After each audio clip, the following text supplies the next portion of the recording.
Civil Media.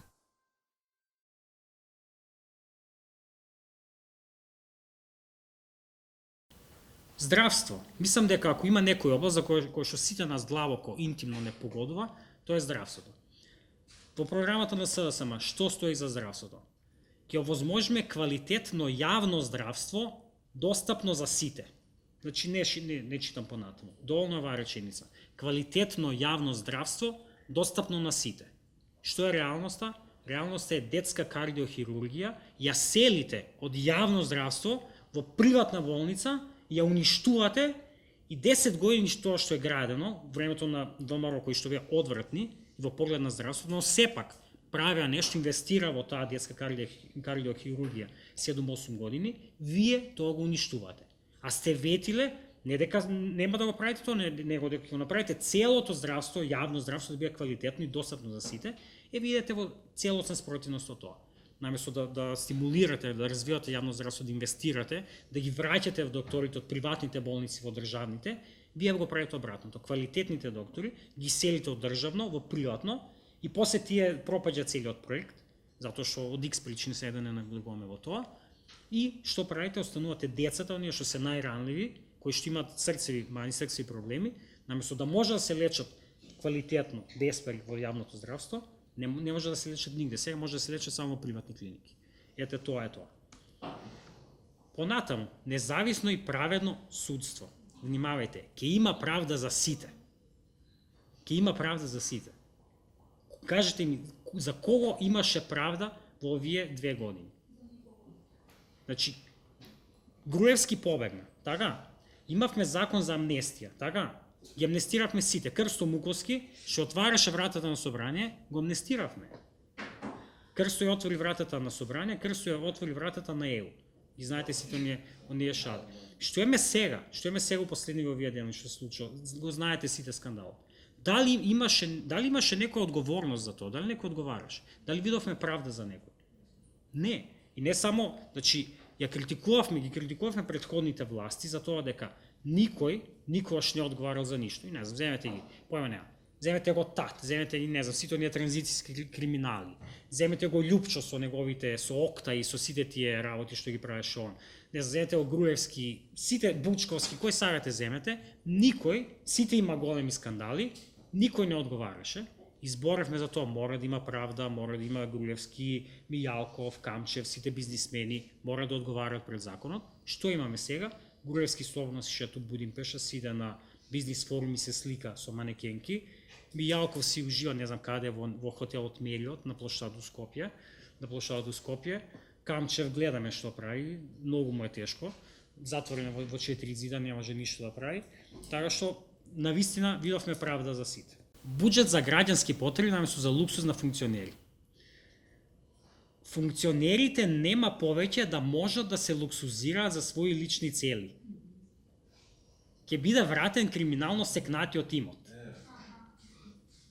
Стоп за комодитетот на власта. Пази, бројот на возила што ги поседува државната и јавната администрација ќе го намалиме за најмалку 50%. Не само што не го намалија, купуваат. Оној Меркул, како се викаше, има возило од 40.000 евра, купува ново од 60.000 евра. И не е само тој, да не идеме понатаму. За злоупотреба на патните трошоци. Ако сакате, прочитајте го. Значи, ја критикувавме Бонева, така беше Силвана Бонева, ја критикувавме колку зимаше по 1000 и нешто евра месечно за патни трошоци, ја имаме, како се викаше ова сега, Мира Дизел. И не само она, него и многу други. И пазете, ова беше едно од првите работи што се појави, првиот скандал според мене барем, на новата влада, се појави уште летото 2017 година, да. 17. Само што влеговме во влада, се појави ова. Ја бев во Министерство за финансии, тоа беше првите 3 месеци, лето беше. Самиот почеток беше тоа. И знам го зборевме со патните трошоци, првпат, нели на 3 месеци ги исплатили како и да. Првпат ги зима претениците тогаш патните трошоци, по 1000 евра излево и ние зборевме во Министерство за финансии што да правиме по тоа прашање. И она зборевме као предлози, дали да се излезе на прес, да се критикува, дали да се предложи закон ово, го зборевме тоа, но онака, сите замолче. Сега не е в опозиција да зборувам многу за тоа, мислам, ја критикував на Facebook, не дека не, ама ја не бев министер за да можам да не знам, да кажа, да приложам закон, да излезам јавно на прес, да го критикувам тоа, не бев во таква позиција, ама премиерот и сите оние останати, што беа во таква позиција според мене, беа најповикни да го направат тоа, ништо не кажа, не реагира, премолча. А станува збор за ситница, пазете, тие патни трошоци што се исплаќаат на претениците се, не знам, 100.000 евра годишно, не се повише, да се, не знам, 200.000 евра нека бидат, не е битно. За буџет на држава од 3 милијарди евра, тоа е ништо, тоа е ситница. Ама символот е многу битен, символиката е многу битна. Наместо, не знам, како што може работник да иде со автобус на работа и никој да не му плаќа за тоа, зошто да не може народен избран? Второто е што ти си го критикувал тоа, ти си зборал против тоа и сега ти стануваш истиот тако. Си ставил проблем дека го смениш тоа, а ти не си го сменил, што го толерираш и го објаснуваш. Исто многу битно за мене. Рационализација на организацијата на владата, ќе е сложено звучи, ама многу едноставно. Бројот на министри ќе го намалиме од 26 на 20. Ако не се лажам, 27 министри имаме сега. Го зголемија на се го намалат. Имаме министри без ресор, колку 7 министри без ресор. Што прават тие министри? Што прават? Ја ќе ви кажам чисто онака еден банален пример. Еден од тие министри, не го именувам кој е, ни поднесува на нас извештај за сработеното, како што сработил во овие 3 месеци. И беше извештај од 10 на страни, се видов со таа и таа фирма, разговарахме за нивните проблеми. Значи, све што правил беше тоа, се гледал со фирми и разговарал за нивните проблеми. Само тоа. 3 месеци работа, се гледал со фирми, пиел кафе, идел на состаноци, тоа е све што сработил. И за тоа му давате плата од 1000 и кусур евра секој месец. Исто многу битно за мене, не знам дали за вас, јавна администрација. Создавање стручна и ефикасна администрација која ќе обезбеди квалитетни услуги за граѓаните. Во овие 2 години не видовме ниту една реформа на јавната администрација, на законите за јавна администрација. Јас сум тука прилично онака критичен и во смисла кон постојните закони за јавна администрација, но и кон оние луѓе што тврдат дека администрацијата ништо не работи, превработено, суживаат високи плати, само пијат кафиња. Критичен сум и кон двете, мислам дека сликата е многу посложена, веќе бев дел од Министерството за финансии, знам како стојат работите. Можам да ви кажам дека таму стварно има квалитетни луѓе што работат и сакаат да работат, ама знаете кои се тие? Тие се оние што се на најниско ниво, имаат плата по 21.000. Значи сите закони ние што ги донесовме, прогресивен данок и сите други закони што ги спремавме со луѓе што се на најниско ниво, само што завршиле факултет, дошле туку во финансии и се уште имаат ентузијазам, сака да работат, сака да се докажуваат. Тие, оние што имаат по 10 години стаж и над 10 години стаж, не само што тие не можат да работат. Тие едноставно тие се демотивирани, не сакаат, не можат, немаат капацитет, ништо немаат. Значи, особата е премногу онака сложна, имате луѓе што се квалитетни и сакаат да работат и луѓе што не се квалитетни и не сакаат да работат, и ви имате систем што ги наградува овие втори, овие што не сакаат да работат, они се во подобра позиција, овие што сакаат да работат се во полоша позиција и вие како, да кажеме, министер, не можете ништо да направите за тоа. Законот не ви дозволува. За да промовирате некој, треба, не знам, имате милион услови таму. Толку години стаж, па позиција, па ова, па она.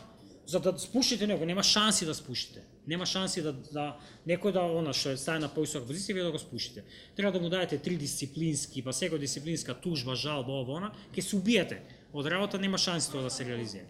Значи имате закони што се прилично лоши и сите тоа ние го знаеме тоа цело време, ама ништо не направи оваа влада за тој проблем. И затоа имаме вакви ситуации, луѓе протестираат и ќе протестираат. Не знам дали ќе протестираат, но можно е да протестираат во иднина и против оваа влада, барајќи одговорност. Сега, каде сгрешивме? Каде сгреши власта, пред да кажеме ја како дел што беше од таа власт, барем некој време. Каде се сгреши? Според мене се сгреши уште во самиот почеток, кога не се сосекоа проблемите во корен. Се извинувам што ќе потребам вака еден пластичен израз, можеби некој нема да му се допадне, се извинувам однапред како премиерот, се извинувам однапред, не е толку лошо. Имате вие, јас ситуацијата вака ја гледам. Имате болест која што е во зачаток и ако не ја третирате во самиот корен, во самиот почеток, таа ќе се прошири, ќе ескалира и више не можете ништо да направите. Тоа ве не знам како да имате, како да си сечете, па не знам, имате мала рана, ако не ја санирате уште на почетокот, таа рана може да се расшири, да добиете цела гангрена и целото тело да го зарази и да организмот да умре. Таква беше ситуацијата и со ова. Мораше уште во самиот почеток, кога се појавија првите корени на знаци на повторување на лошите пракси од минатото, да се реагира. Тоа според мене беше на почетокот, односно во летото 2017 година, со патните трошоци, со некои други примери за неодговорно несување. Имаше некои други примери, имаше и некои реакции, например, онако се леташе со бизнис класа, имаше тука и некои реакции, иако тоа исто е дискутабилно. Значи, кога почна такви примери за, не знам, трошење на овие репрезентацијата по ручеци, кога видовме дека има министри што трошат по 10.000 евра месечно за ручеци, не се реагираше. Кога видовме дека, не знам, се продолжува со купување коли, уште тогаш, уште во 2017 година, почна да купуваат коли. Кога видовме, не знам, и тогаш имаше примери на купување мебел, уште вработување блиски луѓе без заслуга. Уште тогаш кога се прави првите проблесоци, кога не се реагираше на политичко ниво со јавување од страна на премиерот, да каже ова е недозволиво јавно излегување, ова е недозволиво, барем одговорност, ќе го сменам директорот кој да е, или барем да си поднесе оставка за тоа што го прави. Уште тогаш што не се направи тоа, више работата забега од контрола. Тука според мене беше грешката. Сега, зошто не се направи тоа? Затоа што беа премногу меки и премногу толерантни. Секојаш игра на онаа карта, немој сега, немој да правиме конфликти, да се караме меѓу себе, ајде ситница, ќе помине, таму, да не правиме конфликти, и ете кон што води тоа. Значи, една моја голема критика кон оваа власт, во која што ја еден дел бев дел, е тоа што беше премногу толерантни и попустлива кон овие негативни пракси. Мораше тука да има подсврста рака. Значи, не викам дека треба да се биде диктатор, како што беше Груевски. Не викам дека треба да се биде баш таков тип, но сепак мора да се има систем на награди и казни. Затоа што ако немате систем на награди и казни, систем кој што ќе наградува добро однесување, а ќе казнува лошо однесување, луѓето нема да знаат да разликуваат добро од лошо. Луѓето ќе си викаат, па зошто ја да се однесувам добро, кога ми е исто ако се однесувам добро и ако се однесувам лошо. Значи, мора да имате систем на награди и казни, за да луѓето се однесуваат на вистински начин. Тука мислам дека сгреши оваа влада, и тоа сгреши што од самиот почеток. Мислам дека сега многу тешко ќе може да се сменат работите.